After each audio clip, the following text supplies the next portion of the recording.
Garbage Incorporated. Broadcasting live from a cheap plastic microphone. Forget fake news, alt-right memes could do more damage to democracy. Such an idiotic statement should disqualify you immediately from being a journalist. The whole premise is predicated on the fact that the memes are all done by the alt-right, which they're not. Just like talk radio before it, growth of alt-right social media is the real crisis behind Trump's CNN tweet. Oh my gosh, you people are still hung up on the fact that talk radio didn't like Obama. You just can't let things go, can you? This week saw President Trump cross yet another line in his use of his Twitter account. Trump tweeted a meme of himself symbolically beating up CNN.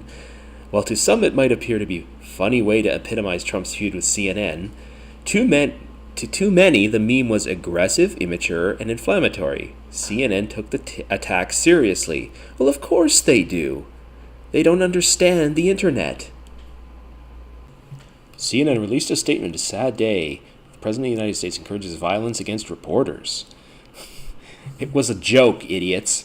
There are lots of questions to be asked about the tweet, not the least of which is what it tells us about the judgment of the president and those who work around him. But the real story here is not about Trump. It's about the increasing power and presence of alt-right communication on various social media platforms, from Twitter to YouTube to Reddit to Facebook. Okay, those are not alt-right. That's just people that are tired of all the lies from the mainstream media. And they finally found a way to fight back against it that is effective. Islamophobia, racism, and frequently violent hate speech. It was originally posted on Reddit's largest pro-Trump community. The Reddit user, Han Asshole Solo, released the original GIF version of the clip used in the president's tweet. Posting it to the Reddit's The Donald, as Vox reports, the Reddit community known as The Donald is both a huge and hugely controversial part of Reddit. It gained popularity over the course of 2016 as Trump's presidential campaign gained momentum. It had around 300,000 members back in November 2016. It has about 448,000 members today.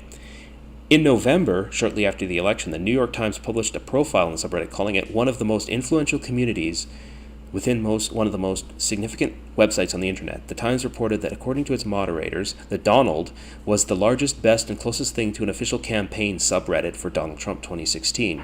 Analysis of its posts showed that it home to copious Islamophobia, trolling of liberals, and near constant bashing of Hillary Clinton. Kinda sounds like a fun time. Just as the distinction between National Enquirer type fake news and actual news has blurred for many citizens, there is increasing evidence that social media rants are playing a larger and larger role in creating the information that shapes public perceptions. As Vox puts it, there's a reason to take Trump's tweet seriously, and that it is in direct connection to the violence that alt-right routinely espouses, as opposed to the actual violence that the left participates in. It isn't just the violence espoused by these sites that is the problem. It is the increasing power of the alt-right. Oh, there we go. Power. They don't want the people to have power.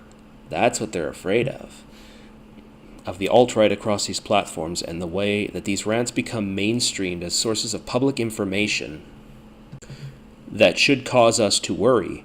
While attention has focused on the way that Trump and his team have demonized the free press, it is time to pay more attention to the encroaching power of the alt-right on social media to influence national dialogues.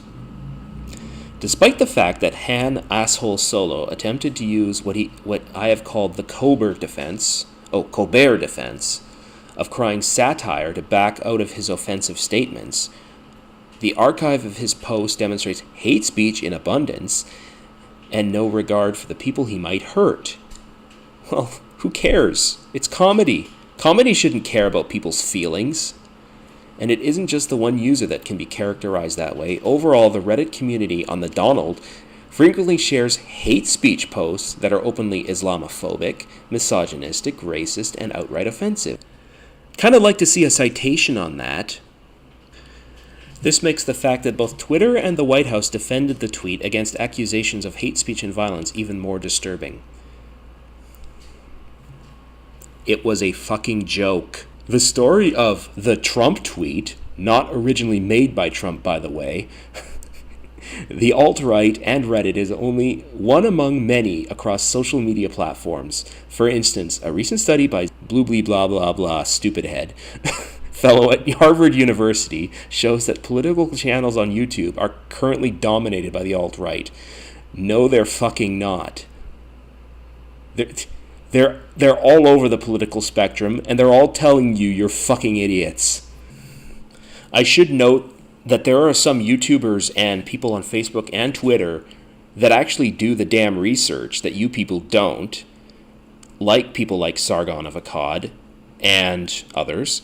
I mean, they actually do the damn research. They actually look things up and talk to people, which you people clearly don't, on both sides, by the way. So, fuck you people.